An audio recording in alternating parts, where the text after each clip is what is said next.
Assalamualaikum warahmatullahi wabarakatuh. Kita bertemu kembali di channel Nuria Amalia.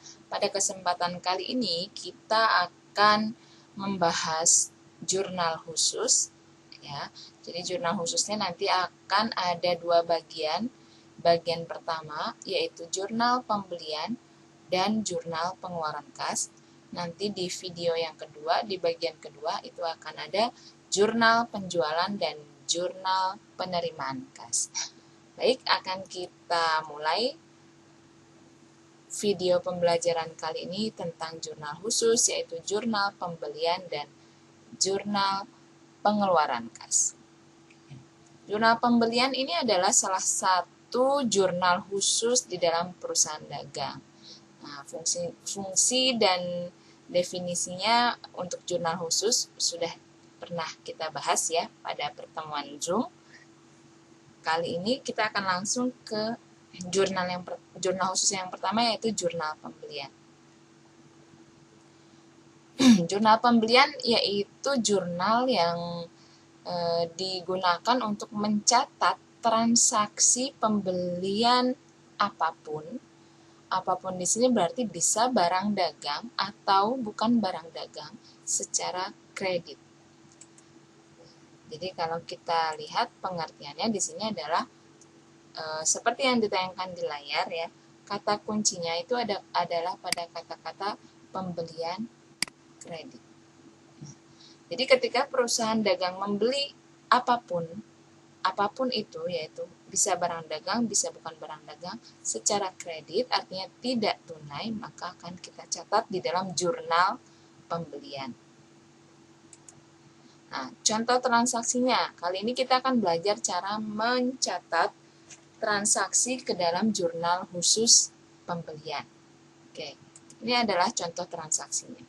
Pertama kita analisis dulu kenapa transaksi ini masuk ke dalam jurnal pembelian. Ya, ciri-cirinya adalah di sini ada kata kunci yaitu membeli barang dagang. Nah, lalu tadi pengertian dari jurnal pembelian adalah membeli barang dagang secara kredit. Nah, di sini ada kata-kata dengan syarat. Ada syarat pembayaran 5, 10, dan 30. Nah, indikasinya dari transaksi ini adalah perusahaan yaitu PD Bahana membeli barang dagang secara kredit. Berarti karena ada syarat pembayarannya, berarti ini masuk ke dalam transaksi jurnal pembelian. Oke, langsung kita praktekkan. Jurnal pembelian terlihat lebih rumit dengan banyak kolom, namun sebenarnya cara mengerjakannya lebih mudah dibandingkan dengan jurnal umum, karena di dalam jurnal pembelian itu akun debit kreditnya sudah tersaji di dalam kolom ya. Seperti ini kita lihat jurnal pembeliannya terdiri dari kolom tanggal, nanti akan diisi dengan tanggal transaksi, lalu ada kolom keterangan, kita isi dengan pihak yang bertransaksi dengan kita, lalu ada kolom faktur, isinya jika ada bukti transaksi, nomor bukti transaksi di dalam soal, lalu ada kolom debit dan kredit, karena namanya jurnal pasti itu selalu ada debit dan kreditnya ya. Nah, di dalam jurnal pembelian ada cirinya, yaitu di kolom kredit ini pasti adalah kolom atau akun hutang dagang, karena sesuai dengan pengertiannya jurnal pembelian yaitu membeli apapun secara kredit, maka di kolom kredit itu pasti adalah hutang dagang atau hutang yang mengindikasikan bahwa hutang perusahaan bertambah karena ada di sisi kredit.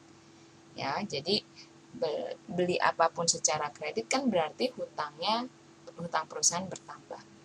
Oke, nah di kolom debit ini sebenarnya kita isi dengan kolom debit ini adalah alasan dari perusahaan itu berhutang. Jadi ini hutangnya bertambah berapa. Nah, di sini kolom debit adalah akun yang menjadi alasan perusahaan berhutang. Jika kita berhutang karena membeli barang dagang, ya, membeli barang dagang, maka ini bisa kita catat di kolom pembelian, jumlah nominalnya. Di kolom debitnya, di kolom pembelian kita tulis nominalnya, lalu kolom kreditnya kita tulis hutang dagang. Namun jika kita berhutang atau hutang kita bertambah karena selain beli barang dagang, maka kita tuliskan di kolom serba-serbi. Nah, di kolom serba-serbi ini bukan nama akun ya, sehingga harus kalian tuliskan nama akunnya di kolom ini. Lalu untuk jumlahnya kalian tuliskan di kolom jumlah. Sehingga kolom debit dan kredit ini pasti adalah kalian menuliskan nilai rupiah di dalam kolom debit dan kredit. Oke, kita mulai di tanggal 9. Di tanggal 9 Mei kita tulis di sini. Ini adalah bulan dan tahunnya, Mei 2005. Lalu kita masukkan tanggalnya di sini, tanggal 9. Keterangannya adalah PD Bahana membeli barang dagang dari PD Abadi. Ini adalah jurnal pembelian PD Bahana. Sehingga untuk keterangannya kita tuliskan pihak yang bertransaksi dengan kita, berarti perusahaan dagang atau PD Abadi. Oke, nah di sini ada nomor fakturnya 010. Maka bisa kita tuliskan 010. Nah, lalu tadi kita sudah sepakat bahwa ini adalah membeli barang dagang. Maka untuk kolom ini artinya di tanggal 9 Mei perusahaan hutangnya bertambah karena membeli barang dagang. Sehingga kolom debit yang diisi adalah kolom pembelian, bukan kolom serba-serbi, karena yang dibeli adalah barang dagang.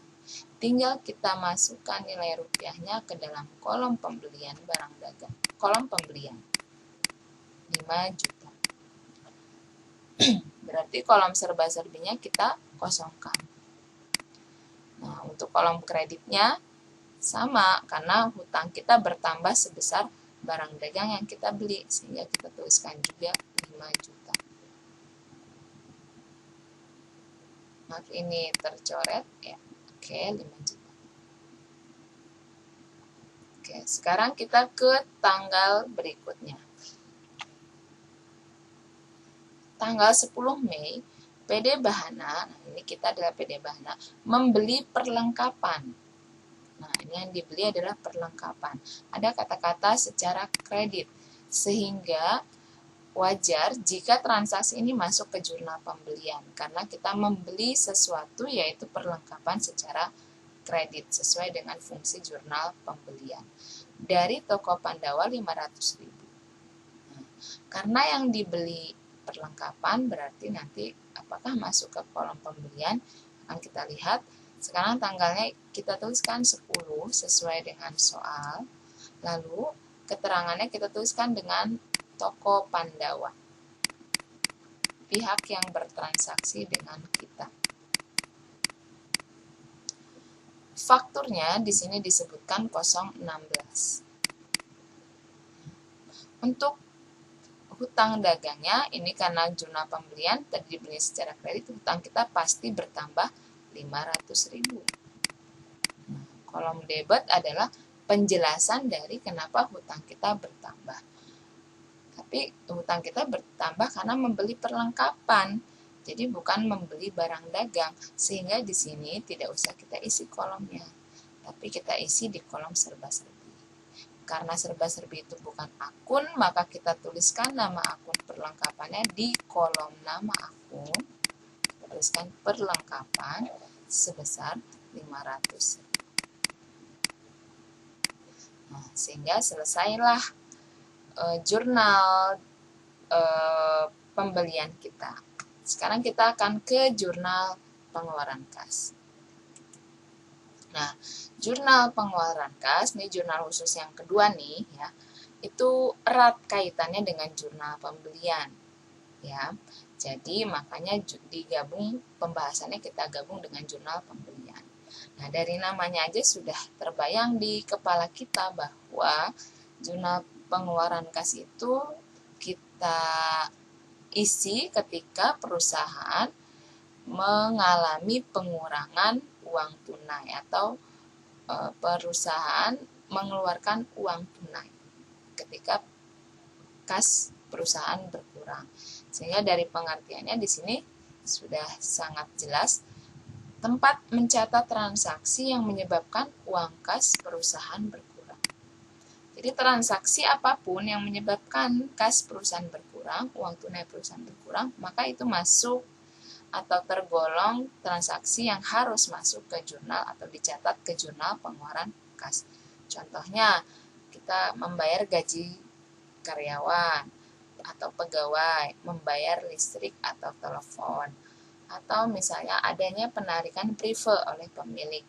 Itu semua membutuhkan pengeluaran kas. Atau yang kita lakukan ketika kita membeli barang dagang, tapi secara tunai, berarti kita langsung bayar, maka itu masuk ke jurnal pengeluaran kas. Beda dengan yang tadi ya, yang tadi membeli barang dagang secara kredit, masuknya ke jurnal pembelian.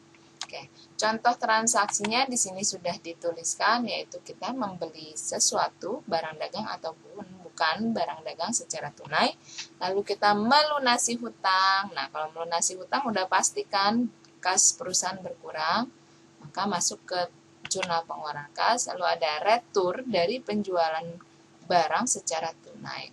Kalau perusahaan menjual barang secara tunai, lalu beberapa hari kemudian barang tersebut diretur atau dikembalikan pembeli, maka uang kas perusahaan, uang kas kita akan berkurang untuk memberikan kompensasi kepada pembeli atas barang yang telah diretur. Oke, lalu prive nih, jadi misalnya pemilik modal, pemilik usaha mengambil uang perusahaan untuk kepentingan pribadi. Ini juga termasuk transaksi jurnal pengeluaran kas. Selanjutnya adalah pembayaran beban-beban. Yang tadi sudah disampaikan seperti beban gaji, beban listrik, beban telepon, internet, dan lain-lain. Oke, contoh transaksinya, langsung kita ke contoh transaksi. Di sini disebutkan tanggal 17 Mei dibeli barang dagang dari PD Barokah seharga 3 juta dengan tunai. Jadi terlihat di sini kita membeli barang dagang. Jadi apakah masuk ke jurnal pembelian? Tapi ternyata ini kita belinya tunai. Kalau kita beli tunai berarti uang perusahaan berkurang, sehingga bukan masuk ke jurnal pembelian, tapi masuknya ke jurnal pengeluaran kas. Kita lihat jurnal pengeluaran kas ini bentuknya seperti ini. Nah, dari ciri-ciri atau definisi jurnal pengeluaran kas, ketika uang kas perusahaan berkurang, maka ciri-ciri jurnal pengeluaran kas adalah di kolom kreditnya pasti ada akun kas. Kenapa? Karena di jurnal pengeluaran kas semua transaksinya pasti mengurangi uang tunai, atau kolom kas pasti ada di sisi kredit. Lalu kolom debit berisi tentang penjelasan kenapa sampai uang perusahaan berkurang. Kalau uang perusahaan berkurang karena kita membayar hutang, maka tuliskan nilai nominal rupiahnya di kolom hutang dagang. Kalau uang tunai perusahaan berkurang karena kita membeli barang dagang secara tunai, maka masukkan ke kolom pembelian. Nah, kalau kita uangnya berkurang, uang perusahaan berkurang karena selain dua hal di samping, maka ini kita tuliskan di kolom serba-serbi. Oke, kita lanjut saja. Di sini dituliskan bulan dan tahunnya, tanggalnya, lalu kita masukkan ke dalam kolom yang kecil ini. Ya, keterangannya PD Barokah ya. Kita beli barang dagang dari PD Barokah secara tunai, maka kita tuliskan PD Barokah di kolom keterangan. Ya, nah kita tuliskan saja dulu kolom kasnya, artinya uang kita berkurang karena beli tunai sebesar 3 juta. Kita masukkan di sini 3 juta. Ya. Potongan pembeliannya tidak kita isi karena kita membeli secara tunai. Lalu untuk apa? Tadi kolom debit isinya untuk apa uang? Kenapa uang kas perusahaan berkurang? Karena kita membeli barang dagang secara tunai. Berarti jangan kita tuliskan nominalnya di kolom hutang. atau kolom serba-serbi, ini juga tidak. Tapi karena kita beli barang dagang, masukkan ke kolom pembelian sebesar 3 juta. Ya, berikutnya, adakah soal berikutnya? Kita lihat di sini. Tanggal 18 Mei dilunasi hutang kepada PD Abadi, transaksi tadi yang tanggal 9 Mei. Nah, tadi kalau kita ingat-ingat di tanggal 9 Mei, kita beli ke PD Abadi barang dagang dengan syarat, coba kita cek kembali. Kita cek kembali di sini.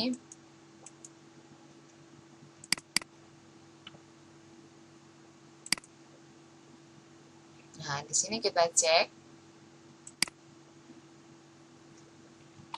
yang tadi jurnal pembelian ya. Oke, nih kita cek yang ke PD Abadi tadi, diingat-ingat ya. Barang dagangnya 5 juta, pembeliannya tanggal 9, syaratnya 5, 10, N30.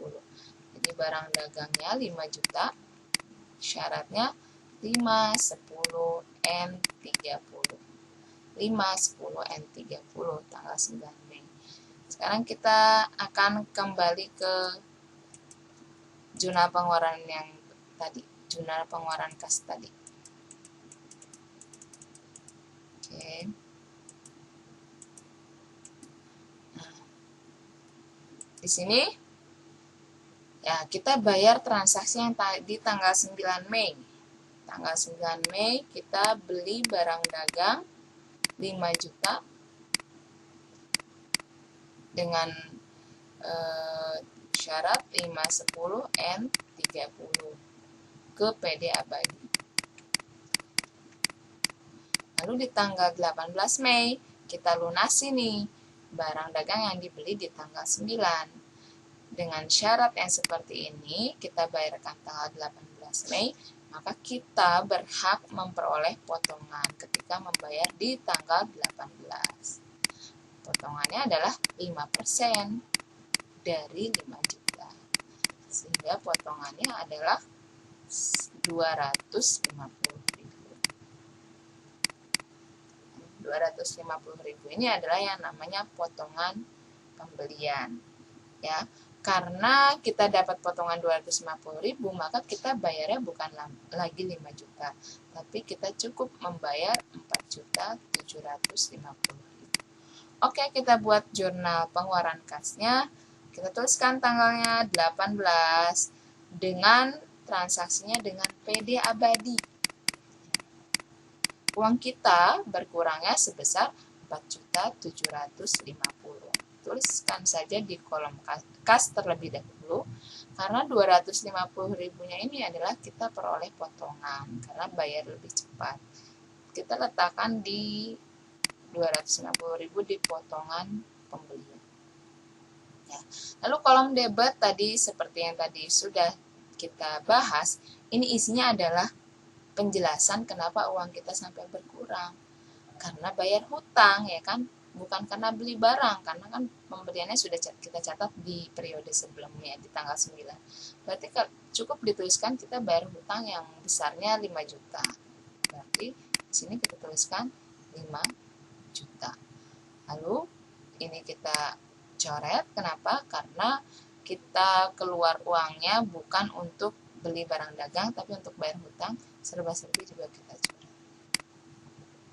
Oke, apakah ada soal berikutnya?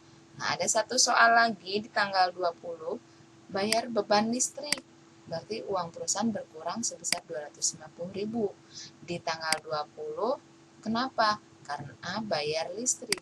Bisa kita tulis keterangannya bayar listrik. Atau bisa dituliskan juga dengan misalnya PLN. Kita tuliskan dulu kasnya biar lebih mudah. Uang tunai kita berkurang 250.000. Tulis kasnya, tidak ada potongan. Nah, tapi kenapa di kolom debit pertanyaannya adalah kenapa uang kas berkurang? Bukan untuk bayar hutang, bukan juga untuk beli barang dagang secara tunai, tapi untuk membayar listrik. Nah, nama akunnya ada di serba-serbi, kita tuliskan akunnya beban listrik. sebesar 250.